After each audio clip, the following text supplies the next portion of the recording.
बिस्मिल्लाहिर्रहमानिर्रहीम। अस्सलाम वालेकुम। फोर्थ ईयर क्लास हमारा थर्ड ईयर का जो है वो तकरीबन सिलेबस कंप्लीट हो चुका था और हमारा जो है वो सिर्फ एक ही टॉपिक पढ़ा था, वो है normal distribution from chapter number 9। बेटा ये टॉपिक जो है वो बहुत इम्पॉर्टेंट है क्योंकि इससे कम्प्लीटली सेक्शन 2 के अंदर कंप्लीट सवाल जो है वो इसमें से आता है।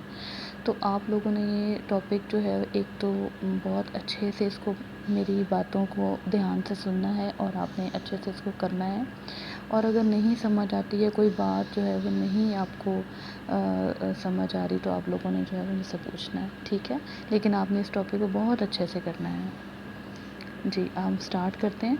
हमारा नॉर्मल डिस्ट्रीब्यूशन आप लोग अपनी बुक्स खोल लें और पेज नंबर जो है वो 351 पे ये नॉर्मल डिस्ट्रीब्यूशन की जो है वो डेफिनेशन जो है वो यही है जो लिखी हुई है, मैं आपको यही पढ़ाऊँगी।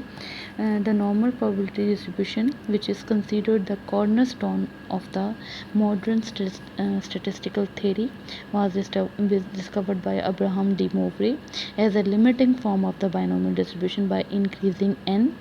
अब ये क्या कह रहे हैं कि ये नॉर्मल डिस्ट्रीब्यूशन जो है वो एक तो डिस्कवर की है अब्राहम डी मोवरी ने, और ये कह रहे हैं कि बाइनोमियल डिस्ट्रीब्यूशन की लिमिटिंग फॉर्म है।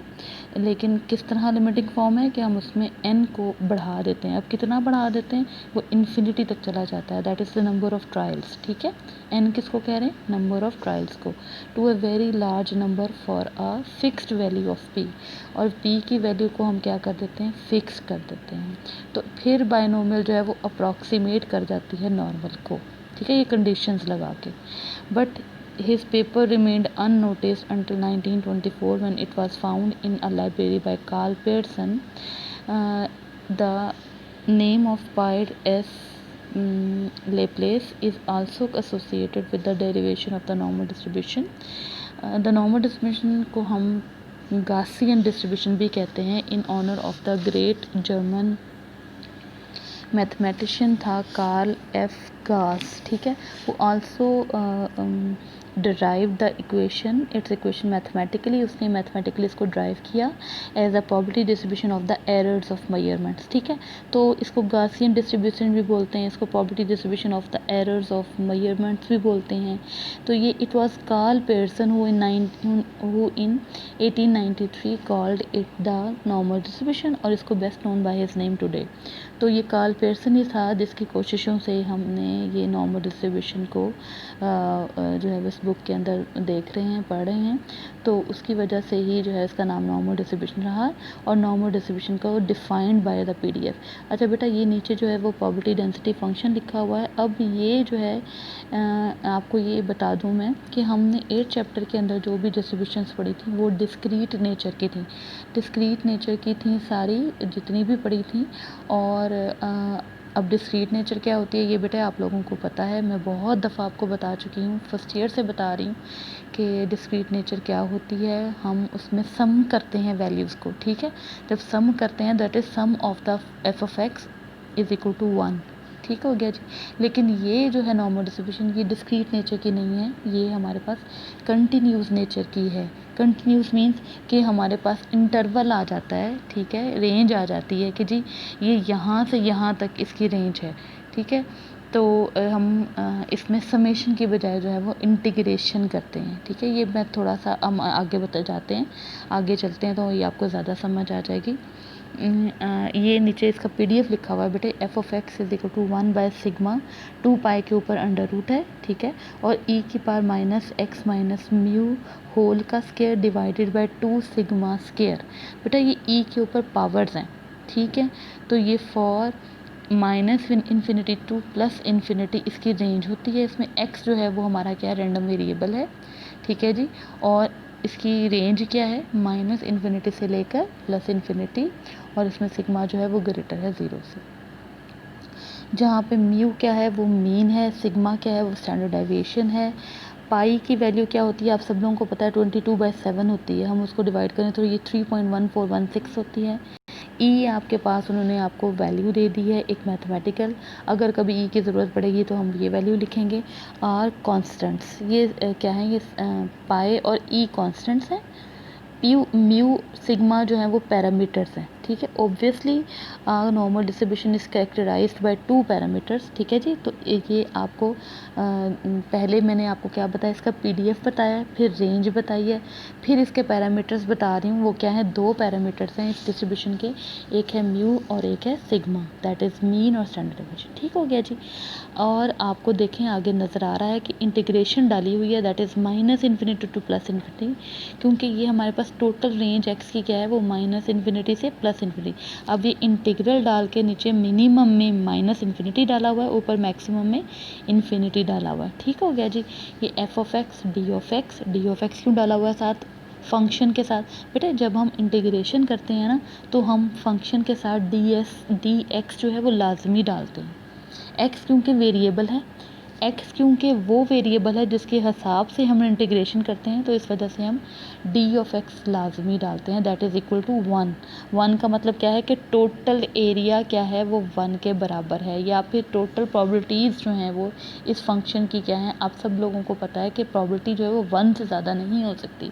जैसे हम डिस्क्रीट में पढ़ते थे कि समेशन f(x) वो किसके बराबर होता था, वो 1 के बराबर होता था। ठीक है। इसी तरह कंटिन्यूस में इंटीग्रेशन डालेंगे, साथ dx डालेंगे, और ये चीज़ क्या है, टोटल एरिया बन जाती है, और ये 1 के बराबर है। अच्छा जी, उसके बाद है function f(x) is a proper probability density function, the normal distribution having mean, mu और variance sigma square usually denoted by. अब इसको डिनोट कैसे करते हैं, n डाल के, फिर ब्रैकेट्स डाल के, आगे पैरामीटर्स हैं, डेट इज़ म्यू और sigma square. x is normally distributed with mu और sigma square variance means that our random variable x is normal. ये बेटा ये सारा कुछ मैं बोल रही हूँ, ये वही लिखा हुआ है कि ये नॉर्मल डिस्ट्रीब्यूट कर रहा है मीन म्यू के साथ और वेरिएंस सिग्मा स्केयर।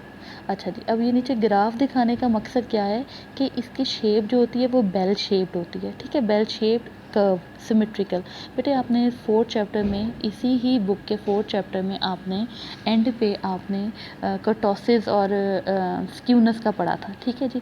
जब मैंने आप लोगों को स्क्यूनेस का बताया था, तो उसमें मैंने आप लोगों को बताया था कि सिमेट्रिक चीज़ क्या होती है, that is normal distribution, that is हमारी सिमेट्रिकल डिस्ट्रीब्यूशन, जिसमें आपका मीन म्यू होता है और वो सेंटर में लाई करता है। बिल्कुल इसी तरह ये बेल शेप डिस्ट्रीब्यूशन है, और ये बेल शेप ही रहनी है हर जगह पे, लेकिन इसके स्प्रेड जो है वो सिग्मा पे डिपेंड कर रहा है। स्प्रेड मतलब फैलाव। ठीक है। अब सिग्मा की वैल्यू जो होगी या बढ़ती जाएगी, कम होगी तो फैलाव क्या होगा, वो थोड़ा होगा, ज़्यादा होगी तो फैलाव क्या होगा, स्कैटरनेस जिसको बोलते हैं, स्प्रेडनेस, वो क्या होगी, वो ज़्यादा होगी। अब देख लें, जब सिग्मा आपके पास 0.5 था तो आपकी शेप कैसी है, जब सिग्मा 1 है तब इसकी शेप कैसी है, जब 2 है तब देखेंगे ज़्यादा फ्लैट हो गया है, मतलब फैल गया है ज़्यादा। ठीक है। तो ये आप ये देखें, सेंटर में इसका मीन लाई करता है, वो आप देख लें, लाइन लगी हुई है सेंटर में, और ये म्यू जो है वो 2 के बराबर है। इधर म्यू अगले ग्राफ में म्यू 4 के बराबर है, और उससे नेक्स्ट में म्यू 6 है, आपका 8 है, सॉरी। ठीक है जी। अगले पेज पे आ जाएं, तो अब हमारे पास बेटा नॉर्मल डिस्ट्रीब्यूशन को करने के लिए जो सबसे पहली बात होती है कि हम उसको स्टैंडर्डाइज्ड करना पड़ता है। ठीक है। तो स्टैंडर्डाइज्ड करने के लिए हमारे पास क्या है, स्टैंडर्डाइज्ड नॉर्मल डिस्ट्रीब्यूशन। तो हम इसको स्टैंडर्डाइज्ड कैसे करेंगे नॉर्मल को, क्वेश्चन जो होते हैं ना, जो हमने क्वेश्चन करने नॉर्मल के, वो बेटे स्टैंडर्डाइज करने के बाद ही क्वेश्चन होते हैं। नॉर्मल के क्वेश्चन नहीं हो सकते जब तक हम उसको स्टैंडर्डाइज नहीं करें। तो स्टैंडर्डाइज नॉर्मल डिस्ट्रीब्यूशन क्या होती है, a normal probability distribution depends on the values of the parameters mu or sigma square, and the various possible values for these two parameters will result in an unlimited number of different normal distribution। ये random variable होता है z होता है is equal to, इसको कहते हैं normal variate, z को क्या कहते हैं, नॉर्मल वेरिएट। ठीक है जी। आप बेटा साथ साथ नोट कर लें जो मैं बातें बता रही हूँ आप लोगों को। z क्या होता है, वो is equal to x minus mu over sigma होता है।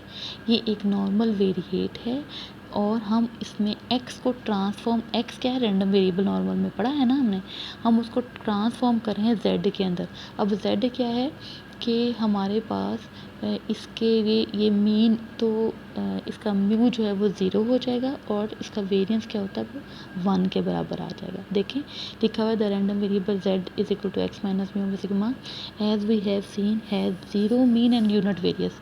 बेटा जब मीन 0 हो जाए और वेरिएंस 1 के बराबर हो जाए तो समझ जाएं कि नॉर्मल डिस्ट्रीब्यूशन स्टैंडर्डाइज्ड हो गई है। ठीक है। तो ये आपके पास स्टैंडर्डाइज नॉर्मल डिस्ट्रीब्यूशन है। उसमें स्टैंडर्ड नॉर्मल वेरिएट क्या है, वो z है, और z क्या है, किसके बराबर होता है, वो x minus mu over sigma. अच्छा, जब आपने पीछे नॉर्मल डिस्ट्रीब्यूशन का जो PDF पढ़ा है, जो कि हमने पीछे पढ़ा है 1/σ 2 पाई अंडर रूट ई की पावर करके हमने पढ़ा है। तो वो क्या है, ई के पावर, ई के हम x की जगह पे, हम म्यू की जगह पे हम 0 लिख देंगे, ठीक है जी, और सिग्मा की जगह पे हम 1 लिख देंगे। तो ये देखें PDF आपका क्या बनेगा, ये phi of z is equal to 1/2 pi under root e की power minus z square by 2, ठीक है जी। और आगे देखें रेंज में क्या लिखा हुआ है, -∞ टू +∞। अब क्या है, x की जगह पे क्या है, z है, ठीक है। तो हमारा z जो है वो क्या है, एक normal variate, standardize normal variate हम इसको बोलेंगे। हम x को किस में बदल दिया, हमने इसको z में बदल दिया। और अब हमारे पास PDF क्या हो गया, वो सिर्फ रह गया 1/2 पाई अंडर रूट ई की power minus z square by 2। तो बेटा ये आपके पास नीचे देखें आप, अब आपके पास जो ग्राफ आपके पास दिए हुए हैं, अब म्यू की जगह पे देखें नीचे, सबसे नीचे वाले ग्राफ में, कि आपके पास म्यू सेंटर में होता है ना, तो अब सेंटर में क्या लिखा हुआ है, 0 लिखा हुआ है, मतलब म्यू की कोई वैल्यू नहीं लिखी हुई आपके पास। म्यू क्या है, वो 0 है, तो यहाँ पे 0 हो जाएगा।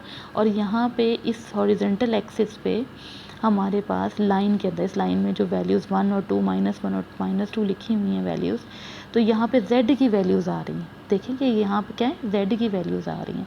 आप 0 की आगे देखेंगे तो पॉजिटिव वैल्यूज़ हैं, 0 के पीछे देखेंगे तो नेगेटिव वैल्यूज़ हैं। बिल्कुल इसी तरह बेल शेप में क्या होता है कि आपके पास सेंटर से आगे जो वैल्यूज़ होती हैं वो पॉजिटिव होती हैं, और सेंटर से पीछे जो होती हैं वो नेगेटिव वैल्यूज़ होती हैं। बेटा ये आप लोगों ने ये भी नीचे भी ये पढ़ लें, ये लाइन पूरी पढ़ लें कि the normal probability distribution of z which has 0 mean and unit variance is called the standardised normal distribution, और unit normal distribution is denoted by n लिख के फिर 0 और 1।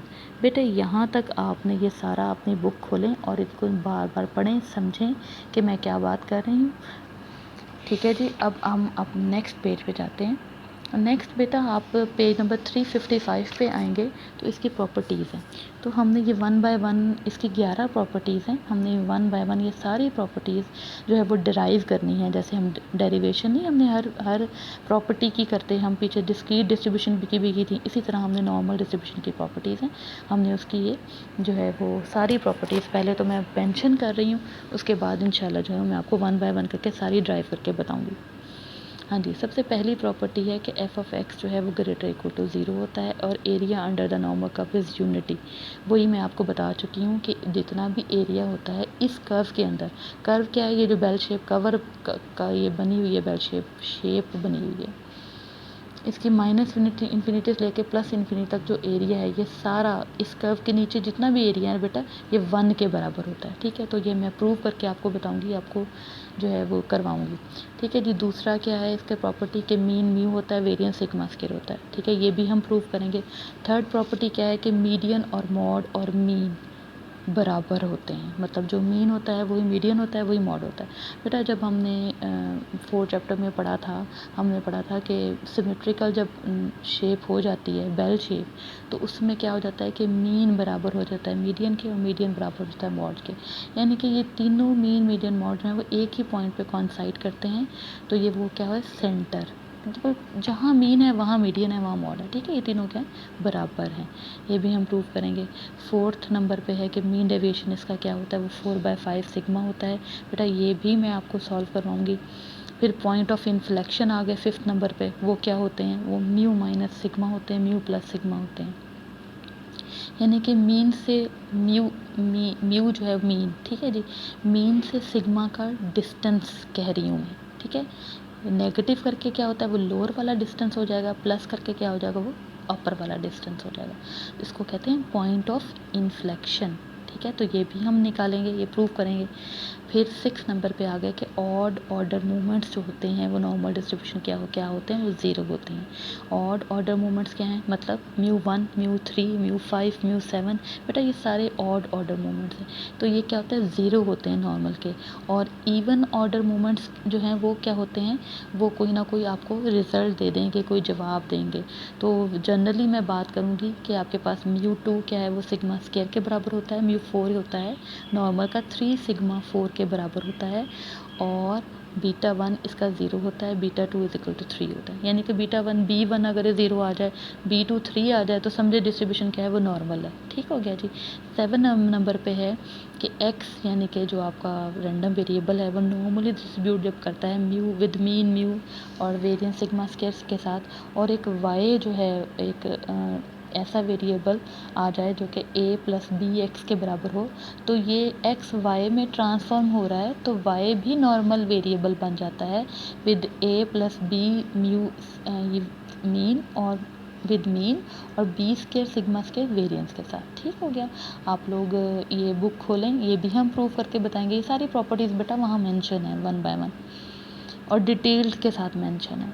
और 8th नंबर पे क्या है कि अगर 2 वेरिएबल्स हों, रैंडम वेरिएबल्स x1 और x2, और दोनों ही नॉर्मल वेरिएबल हों, तो दोनों को जमा किया जाए, उनका सम हो, वो भी एक नॉर्मल वेरिएबल ही होता है।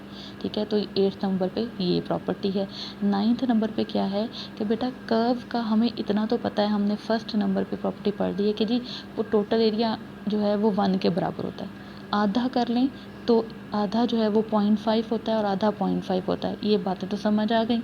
लेकिन अगर हम पूरा एरिया के बजाय जैसे म्यू से लेकर प्लस इन्फिनिटी तक या म्यू से लेकर माइनस इन्फिनिटी तक, हमें अगर अंदर कहीं पॉइंट पे हमें एरिया चाहिए हो, तो हम कैसे फाइंड आउट करेंगे। तो उन्होंने हमें एक मतलब मेन पॉइंट्स उन्होंने हमें बता दिए कि अगर सिग्मा तक जाएंगे तो इतना एरिया है, अगर 2 सिग्मा तक जाएंगे तो इतना एरिया है, और अगर 3 सिग्मा तक जाएंगे जो कि तकरीबन पूरे कर्व को जो है वो कैप्चर कर लेता है, तो वो उसका एरिया वो आगे बता रहे हैं।